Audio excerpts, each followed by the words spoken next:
Өткенде TikToktан бір видео көріп қалдым ше. Менің сұхбатымды бір жігіт көріпті. Біз ойлаймыз ғой, менің істеп жатқан жұмысым неге тұрады, майда шүйде мелочь қой деп.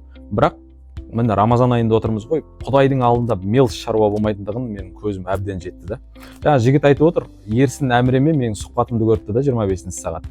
Ерсін Әміре көкім, анам қандай өкінішіңіз бар деп Ерсін ағадан сұрағам ғой, сөйтсем Ерсін аға айтады да. 2008 жылы анам дүниеден өтті. Сол кісіні бір кіші қажылыққа ең болмағанда бір алып барғанда еді деген секілді. Әттең ай деп өкініп көзіне бір жас алып жыламсырап қалған кезі бар еді. Соны әлгі жігіт көріп TikTokта әңгімелеп отыр да менің сұхбатымда. Содан ойланып қалдым дейді ана жігіт.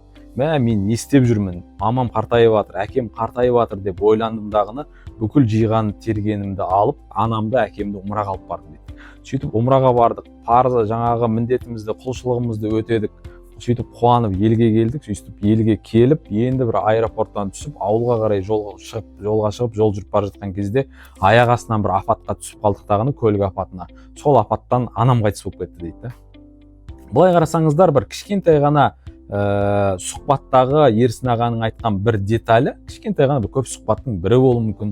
Bir айтылған ойдан адамдар умраға барып, құлшылығын өтеп, өмірінің соңы дұрысталып, жігіттер үлкен миссияларды анасына бір атқарып, жақсылық жасап жатыр да. Сондықтан бұл рилста айтып отырған ойым, кішкентай ғана болсын жақсылық жасауды тоқтатпау керек. Ол Алланың алдында қалай болып еселеп келетіндігін біз білмейміз, біз шешпейміз жігіттер.